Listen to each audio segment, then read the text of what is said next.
j'attends rien de ce gouvernement, rien du tout. Qu'est-ce que vous avez fait depuis 20 ans pour bloquer le réchauffement climatique? J'ai fait en permanence, j'ai changé mon mode alimentaire, j'ai changé j'avais 7 ans. Vous protégez quoi là précisément contre des piétons et des vélos? Ce qui se passe, c'est qu'il y a un cortège, en fait, il y a une rotation sur un plan, vous voyez, c'est pas trop compliqué normalement. Vous protégez quoi? D'accord, le droit de manifester il est autorisé, sauf, vous protégez quoi là? Qu'est-ce que vous cherchez à faire?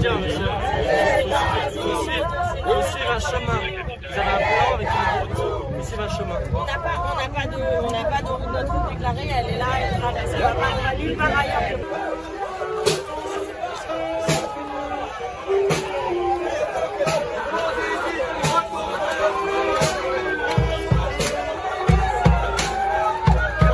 Mais vous comprenez pas ce qui est en train de se passer. Alors là, moi je suis effondrée, mais ouvrez les yeux, mais je comprends pas que les gens ne réalisent pas ce qui est en train d'arriver, mais dans le monde, en France, partout, je ne comprends pas que les gens continuent à vivre, je ne comprends pas qu'il ne soit pas des millions dans les rues, je ne comprends pas. Je trouve ça, je suis entre la fureur, le désespoir. Simplement lui dire que s'il veut que ses enfants aient de l'eau, qu'il agisse. C'est tout, parce que bien sûr, ils font en sorte de s'approprier les biens pour quelques-uns, mais il y a un jour où ils vont finir par se manger entre eux aussi. Donc je veux dire, ils commencent avec nous, mais après ça sera entre eux.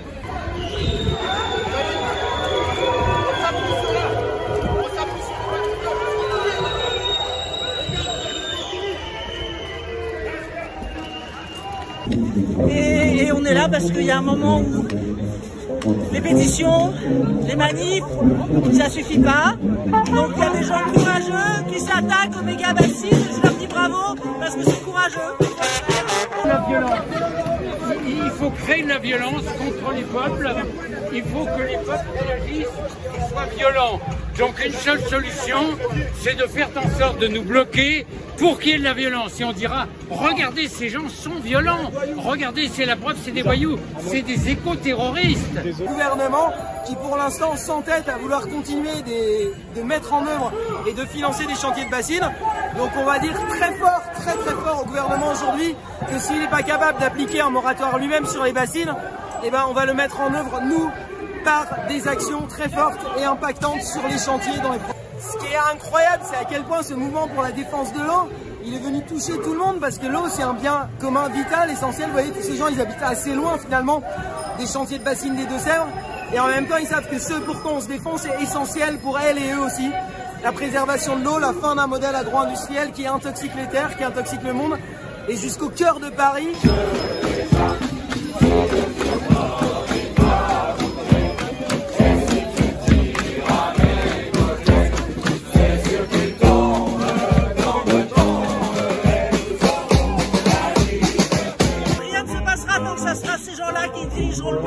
Donc il n'y aura pas des assemblées citoyennes pour décider. Il y a un truc qui est bien connu, c'est il faut produire moins pour sortir de cette société de consommation, société capitaliste. Produire moins, partager plus, répartir mieux.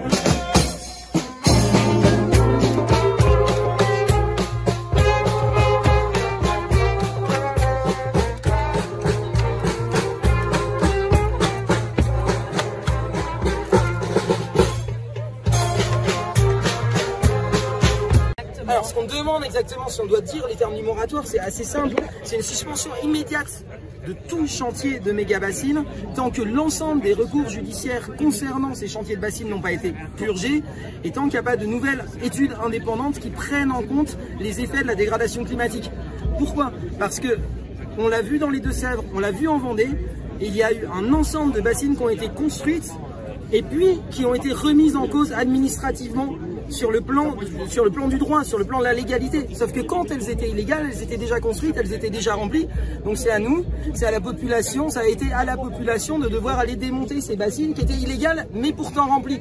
On veut plus que ça arrive, on veut plus que ça arrive, donc on veut, et c'était une exigence très simple, on voulait obtenir, ça devrait être le cas, que l'ensemble des recours judiciaires soient purgés avant qu'une bassine soit construite, qu'il y ait une étude qui planifie la construction de ces bassines, qui prenne en compte les effets de la dégradation climatique.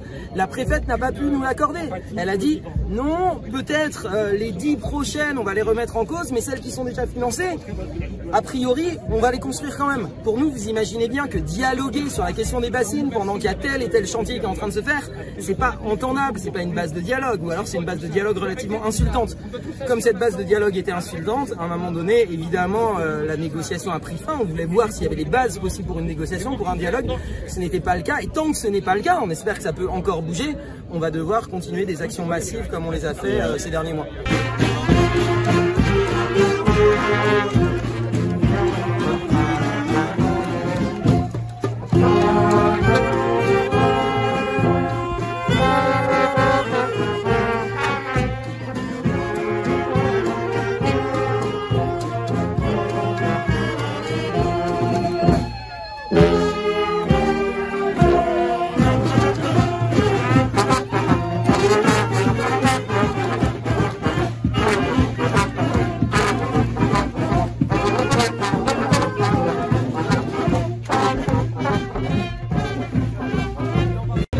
Est en train de se passer, c'est-à-dire que alors il y a de l'accaparement de l'eau, donc ça se ressent déjà sur certaines zones en Île-de-France, voilà, où l'eau est déjà plus potable pour les gens des quartiers populaires. Voilà, et ça touche énormément les gens des quartiers populaires à chaque fois qu'il y a un problème avec l'eau. Parce qu'il n'y a pas beaucoup de mairies qui se mettent aux normes. Voilà, c'est toujours les mêmes qui prennent sur les raisons climatiques, et c'est toujours les classes populaires et les classes pauvres qui en payent le prix.